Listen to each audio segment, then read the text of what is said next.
Good morning students and welcome back to the class. The same chapter we will continue. The last class we have completed the words lesson 7. Please take your book page number 19. Everyone please get ready with your book page number 19 and take your pencil. Get ready with your pencil. So we will continue the words, Assamese word and also the English meaning we will read today and the paragraph of the Chukta akhor paragraph to aji ami porhim aru ami aji alochona korim. Okay, so take your book page number 19 oidhai hat. Okay, are you ready? Okay, let us see the word meanings first. Okay, now let us read the words English meaning. The first, what is the tolotia shobdoসমূহ ডাঙৰ ডাঙৰকৈ পঢ়া আমি শব্দবোৰ আমি already পঢ়িছো আজি আমি English শব্দবোৰ ইংলিশ ওয়াৰ্ডবোৰ আমি পঢ়ি যাম মই ইয়াতে লিখিছো ইমান ক্লিয়াৰ হোৱা নাই তথাপিতো মই পঢ়ি দিছো তোমালোকক মই গুগল ক্লাছৰুমত দি দিম কণ্ঠ কণ্ঠ মানে থ্ৰট ঘণ্টা বেল বা আৱাৰ কাষ্ট কাষ্ট মানে উড কাষ্ট ওকে চেষ্টা এফৰ্ট চেষ্টা মানে effort look at your book you can look at your book osto upper lips kando action hosto sixth pondo destruction polton platon bokhisto bokhisto ostom মানে 8 আগষ্ট আগষ্ট আগষ্ট মানে আগষ্ট গন্ডার rhino পণ্ডিত wise অষ্টম ready মণ্ডিত ornamented সন্ধালনী published উপকণ্ঠ outskirt জ্যোতিষ্ঠিৰ জ্যোতিষ্ঠিৰ যীশু খ্ৰীষ্ট Jesus Christ okay let us read again কণ্ঠ throat ঘণ্টা বেল বা hour cast wood চেষ্টা চেষ্টা effort Usto upper lips kando action hosto sixth pondo destruction polton platon bokhisto vasistha ostom 8 august august gondar rhino pondit wise ostom ready mondit ornamented sandhaloni published upokondho outskirt jyothishthir jyothishthir and Jishu Christo means Jesus Christ okay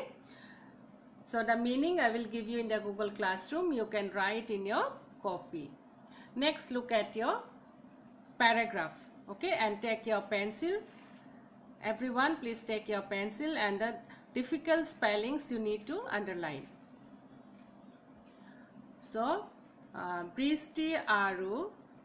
Christy do you buy bhoni means what buy bhoni mane brother sister okay buy bhoni mane both sisters elder sister and younger sister Bristi aru Christy dujoni swalir nam August মাহৰ শনিবাৰ এটা তেওঁলোক বশিষ্ঠলৈ গৈছিল আগষ্ট মাহৰ শনিবাৰ okay August মাহৰ শনিবাৰ এটা তেওঁলোক বশিষ্ঠলৈ গৈছিল বশিষ্ঠ মণিয়ে এই আশ্ৰমখন গুৱাহাটীৰ উপকণ্ঠত প্ৰতিষ্ঠা কৰিছিল আৰু এই বশিষ্ঠ মন্দিৰ আশ্ৰম বশিষ্ঠ মণিয়ে এই আশ্ৰমখন ক'ত প্ৰতিষ্ঠা কৰিছিল গুৱাহাটীত প্ৰতিষ্ঠা কৰিছিল বশিষ্ঠ মন্দিৰ আমি যে বশিষ্ঠ মন্দিৰ বুলি কওঁ হেইটোৱে হল বশিষ্ঠ আশ্ৰম বৃষ্টিৰ আগষ্ট মাহত জন্ম বৃষ্টিৰ কেতিয়া জন্ম বৃষ্টিৰ জন্ম আগষ্ট মাহত সেই দিনা বৃষ্টিৰ জন্মদিন আছিল আৰু যোন দিনাখন তেওঁলোকে বশিষ্ঠ গৈছিল সেই দিনাখন বৃষ্টিৰ জন্মদিন আছিল আৰু সেই দিনা আছিল শনিবাৰ ইংৰাজী বৰ্ষৰ অষ্টম মাহটোক আগষ্ট আৰু দশম মাহটোক অক্টোবৰ বুলি কোৱা হয় সো ইংৰাজী বৰ্ষ ইংৰাজী বৰ্ষৰ বছৰৰ অষ্টম মানে 8 অষ্টম হল 8 মাহটো কোনটো মাহ পৰে আগষ্ট আমি যদি হিসাব কৰিবলৈ যাওঁ জানুৱাৰী ফেব্ৰুৱাৰী মাৰ্চ এপ্ৰিল মে জুন জুলাই আগষ্ট হলে আমি 8 মাহ জানুৱাৰী ফেব্ৰুৱাৰী মাৰ্চ এপ্ৰিল মে জুন জুলাই আগষ্ট হলে আমাৰ 8 মাহ 8 মান্থস হ'ব সো বৃষ্টিৰ কেতিয়া আগষ্ট মাহৰ জন্ম হৈছিল অষ্টম মাহত আৰু দশম মাহটো অক্টোবৰ বুলি কোৱা হয় আৰু অক্টোবৰ মাহটো আমি আগষ্ট 8 পালো তাৰপিছত অক্টোবৰ নৱেম্বৰ আগষ্ট ছেপ্টেম্বৰ অক্টোবৰ আমি আগষ্টটো হলো অষ্টম নৱম দশম অক্টোবৰ মাহটো হল দশম 10th মান্থ ওকে কৃষ্টিৰ জন্ম অক্টোবৰ মাহত বৃষ্টিৰ জন্ম কেতিয়া আগষ্ট মাহত আৰু কৃষ্টিৰ জন্ম হল অক্টোবৰ মাহত দুই মাহৰ ইফাল সিফাল ওকে অক্টোবৰ আৰু আগষ্ট সেই দিনা হিহত নৱগ্ৰহলৈ যাব সো কৃষ্টিৰ জন্মৰ দিনাখন তেওঁলোকে ক'ত যাব নৱগ্ৰহ মন্দিৰলৈকে যাব আৰু বৃষ্টিৰ জন্মৰ দিনাখন তেওঁলোকে কলৈ গৈছে বশিষ্ঠ মন্দিৰলৈ আৰু কৃষ্টিৰ জন্মৰ দিনাখন ক'ত যাব নৱগ্ৰহ মন্দিৰলৈকে যাব সো চিলড্ৰেন বৃষ্টি আৰু কৃষ্টি হল দুজনী বাইয়েক ভনীয়েক ওকে বাইয়েক ভনীয়েক বাই ভনী please underline the spelling by ভনী this by ভনী underline আগষ্ট মাহৰ শনিবাৰ এটা তেওঁলোক বশিষ্ঠলৈ গৈছিল underline the spelling Vashistha okay August মাহৰ শনিবাৰ এটা তেওঁলোকে কলৈ গৈছিল তেওঁলোকে বশিষ্ঠ মন্দিৰলৈ গৈছিল আৰু বশিষ্ঠ মন্দিৰ ক'ত বশিষ্ঠ মন্দিৰ হল গুৱাহাটীত আৰু হেইটোৱে হল বশিষ্ঠাশ্ৰম বশিষ্ঠ মণিয়ে এই আশ্ৰমখন গুৱাহাটীৰ উপকণ্ঠত প্ৰতিষ্ঠা কৰিছিল Guwahati underline the spelling Guwahati আৰু প্ৰতিষ্ঠা মানে আমি কি হয় প্ৰতিষ্ঠা মানে তোমালোকৰ বুকত আছে শব্দকোষত দি আছে প্ৰতিষ্ঠা মানে স্থাপন কৰা ওকে স্থাপন এস্টাবলিশড প্ৰতিষ্ঠা কৰিছিলে বশিষ্ঠ মণিয়ে কি কৰিছিলে বশিষ্ঠ আশ্ৰমখন গুৱাহাটীৰ উপকণ্ঠ মানে কি আউটস্কাৰ্ট গুৱাহাটীৰ আউটস্কাৰ্টত উপকণ্ঠ অকমান গুৱাহাটীৰ বাহিৰত কি কৰিছিল প্ৰতিষ্ঠা কৰিছিল বৃষ্টিৰ আগষ্ট মাহত জন্ম বৃষ্টিৰ জন্ম কেতিয়া বৃষ্টিৰ জন্ম আগষ্ট মাহত আন্ডাৰলাইন দ্য স্পেলিং আগষ্ট কাৰ জন্ম বৃষ্টিৰ জন্ম হয় আগষ্ট মাহত সেইদিনা বৃষ্টিৰ জন্মদিন আছিল আৰু যোন দিনাখন হিহতে বশিষ্ঠলৈ গৈছিল সেইদিনাখন আছিল বৃষ্টিৰ জন্মদিন বৃষ্টিৰ জন্ম আগষ্ট মাহত আৰু সেইদিনা বৃষ্টিৰ জন্মদিন আছিল জন্মদিন আন্ডাৰলাইন ইংৰাজী বৰ্ষৰ অষ্টম মাহটোক আগষ্ট আৰু দশম মাহটোক অক্টোবৰ বুলি কোৱা হয় সো ইংৰাজী বৰ্ষৰ ওকে ইংৰাজী বৰ্ষ মানে বছৰ অষ্টম মাহটোক অষ্টম মানে 8 মাহটো হল আগষ্ট আৰু দশম মাহটো হল অক্টোবৰ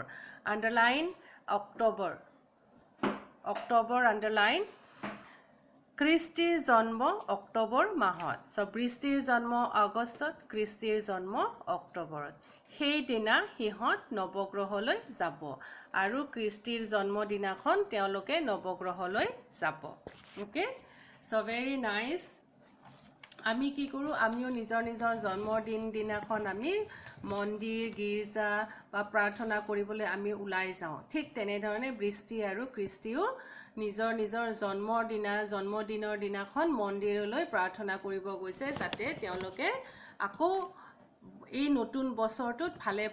ভালে কুশলে পাৰ কৰি ভাল মানুহ হৈ আগবাঢ়ি যাব পাৰে তোমালোকেও তেনেধৰণে যোৱা মন্দিৰত প্ৰে কৰিব যোৱা চাকি বন্তি জ্বলাব যোৱা ঠিক তেনেদৰে বৃষ্টি আৰু কৃষ্টিও মন্দিৰলৈ গৈছিল okay children so you can take your page number 20 page number 20th Number 3 to আমি এই পাঠটোৰ পৰা আমি আগষ্ট আৰু অক্টোবৰ মাহৰ আমি কি বুলি কয় আগষ্ট মাহটো অষ্টম হল আৰু অক্টোবৰ মাহটো হল আমাৰ দশম মাহ ঠিক তেনেদৰে আমি পাঠটোৰ পৰা যি শিকিলো সেই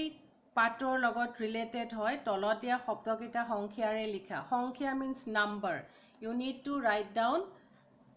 the numbers okay সংখ্যা means number look at the page number 20 number 3 তলতীয়া শব্দকেইটা সংখ্যাৰে লিখা প্ৰথম মানে 1 প্ৰথম মানে হল 1 তৃতীয় 3 দশম 10 1 0 10 অষ্টম 8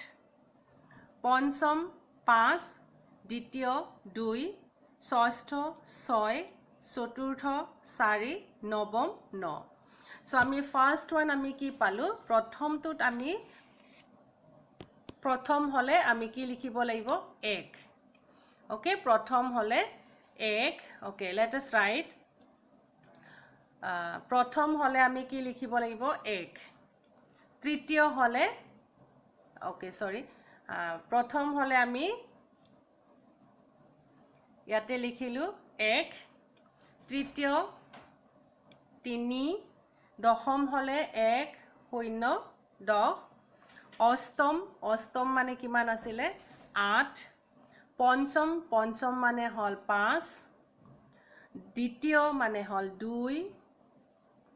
ষষ্ঠ মানে 6 চতুৰ্থ মানে 4 4 নৱম 9th মানে হল 9 okay this question number 3 you try to complete you can write down in your book okay this one you write down in your book and for your homework see page number 20 question number 6 for your homework page number 20 question number 6 তলতীয়া শব্দকেইটা ইংৰাজীত লিখা you need to write them in english শনিবাৰটোক আমি ইংলিশত কি বুলি কওঁ হেতু লিখিবা বাই ভনী মানে কি হ'ব হেতু ইংলিশত লিখিবা you need to write in english জন্মদিন আমি সদায় জন্মদিন কৰি থাকো ইংলিশত কি ক'ব জন্মদিন মাহ মানে ইংলিশত কি কয় এইখিনি question number 6 to homework you complete it in the book okay so আমি কি শিকিলো আজিৰ পাঠটোৰ পৰা আমি কি শিকিলো আমি নিজৰ জন্মদিনৰ দিনাখন আমি ভগৱানৰ ওচৰত প্ৰাৰ্থনা কৰিব যাব লাগে ভগৱানৰ ওচৰত প্ৰে কৰিব লাগে যেনেকৈ বৃষ্টি আৰু কৃষ্টিয়ে নিজৰ জন্মদিনৰ দিনাখন ভগৱানৰ ওচৰত গৈ প্ৰে কৰিছিলে মন্দিৰত গৈ প্ৰে কৰিছিলে ঠিক তেনেধৰণে আমিও নিজৰ জন্মদিনৰ দিনাখন আমি ভগৱানৰ ওচৰত গৈ প্ৰাৰ্থনা কৰিব লাগে বা ধূপ ধূনা জনাব লাগে okay so children again we will discuss in the next class the question answers and the word meanings I will give you in the Google Classroom please complete it in the copy okay so then thank you everyone and have a good day